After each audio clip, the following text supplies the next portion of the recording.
Good morning, Oracles. So yesterday we got news that there is going to be a new Tesla factory coming up in Shanghai. Now this is something we had heard rumors about a few months ago. Tesla has now confirmed this. They are going to have capacity to start of 450,000 vehicles with a potential of expanding to 1 million vehicles, which means that between their two plants in Shanghai, they will be able to produce 2 million vehicles. Now, as we all know, they build things in Shanghai very similar to way in Family Guy, if you have seen it, the episode where the Amish are building the barn. Very quickly. They just toss this thing up without even thought. It's just like, oh, here's a building, put it up. Massive factory, 1 year, no big deal. So this factory, we can anticipate getting built very quickly. I mean, look at them coming back online for production over there already. They're already back to 80% capacity, and they haven't even gotten all of their employees back yet.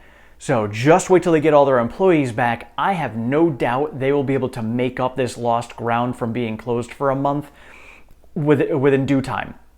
So this is also leading me to believe that they were sandbagging numbers for Q2, where Elon said that, hey, we're probably going to come in flat or down over Q1.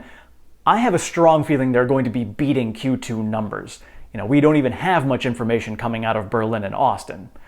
So looking at this new factory coming in Shanghai, I have enough inside information to know that they are working on a compact car.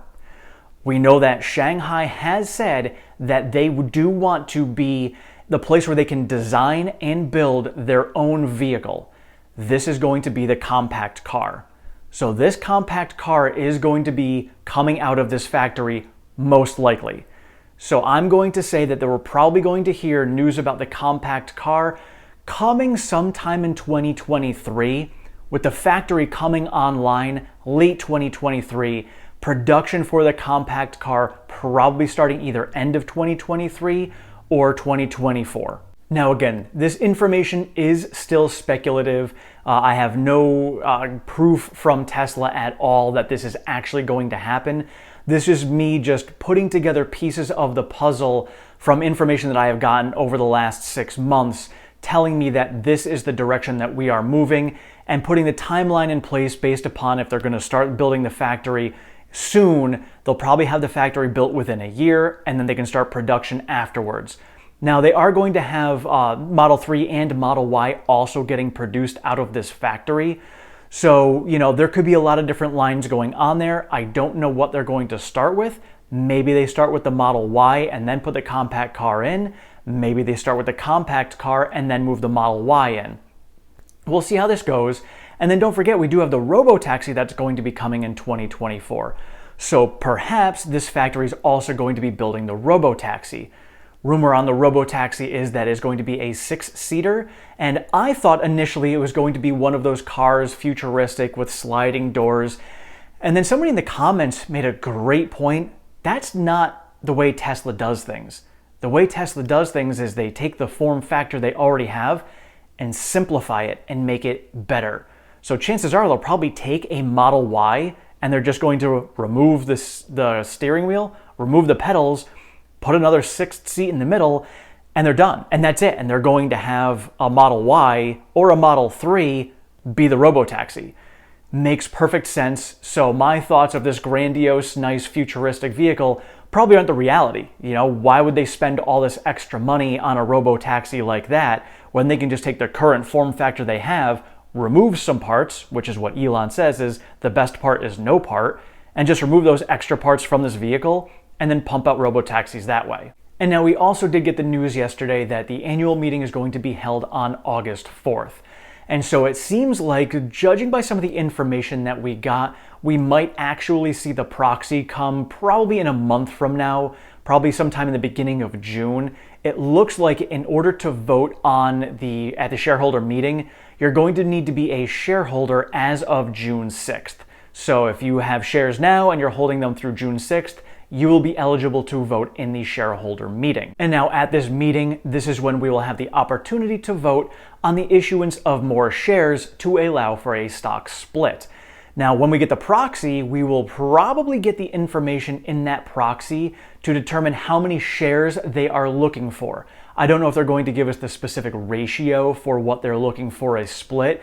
You can kind of do the math based on how many shares they're looking for, but it's not guaranteed that they're going to do a split based upon that. So for instance, if they say they want to issue 20 billion more shares, doesn't necessarily mean that they are going to be looking to do a 20-to-1 split.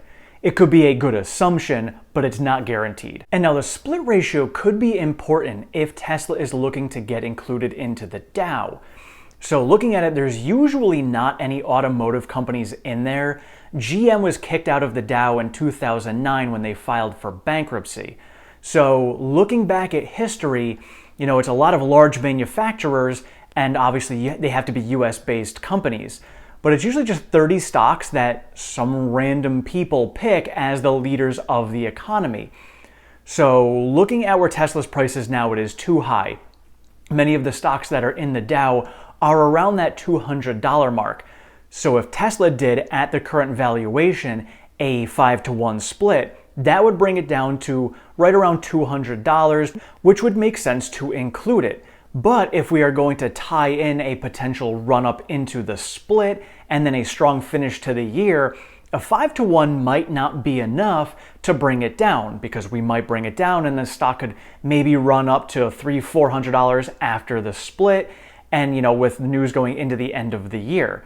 So we might see a 10-to-1 split to bring it down lower, anticipating that move forward.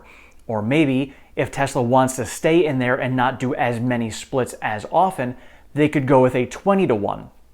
So just lots of different scenarios to play out. So I think 5-to-1 is off the table if this is their plan for the Dow. And again, this is something that no automotive maker has been in there since the 2009 when the EV leader filed for bankruptcy. And so looking at that, Tesla could really be turning the page when it comes to the Dow. And we could see a potential run like we saw when they got included to the S&P. When they go into the Dow, a lot more of institutions are going to be investing into Tesla. Around that same time at the end of the year, if they get included in the Dow, they could be getting their S&P credit rating upgrade, which again, more institutions will get in. The more institutions that are invested into a stock, the more stable it usually becomes. So this could be excellent for Tesla at the end of the year, because we could see a good run-up, we could see an inclusion into the Dow, we can see the credit rating go up, we can see stability actually come to the stock, which I know many of you on here have voiced your opinion about the volatility of the stock.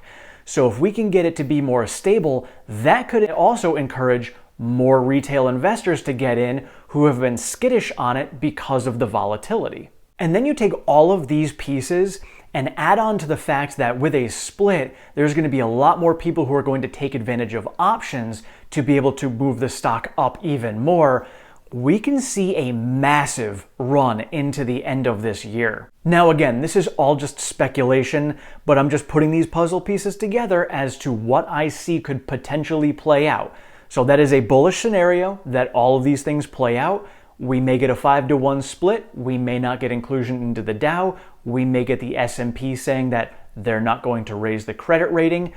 Lots of different things could not happen. But if all of these pieces do fall into place, I think my price target of $17.25 by the end of the year, prior to the potential split that we're going to get, could still be a reality, and potentially that could be bearish if we get all of these things to play out. And of course, if we do get any news by the end of this year about a compact car actually coming out of the Shanghai factory, forget about it. We're going to the moon at that point, because I know there's a lot of investors that are out there saying that the reason that Tesla is not going to go where they think it's going to go is because they don't have a lower priced vehicle. So just hold on for that one and we'll see what happens. And let me know in the comments below, do you think we are going to get a compact car coming out of this new factory in Shanghai? And do you think it's going to be coming by the end of 2023 or 2024? And now I do want to apologize. I had mentioned that the FOMC meeting is the 4th and the 5th, is the 3rd and the 4th. Like, I knew this and brain fog kicked in. John, thank you for pointing that out in the comments. That is my mistake. So today, on the 4th, we will be getting the rate hikes and Jerome Powell speaking. Thank you all so much for watching. I appreciate all of your support and feedback. If you have not subscribed, please do so down below. Sign yourself up for notifications. I am over on Twitter at OracleTim1. I share all of the latest Tesla news, pertinent stock market information, and all of my daily trades. Thank you so much. Have a great one.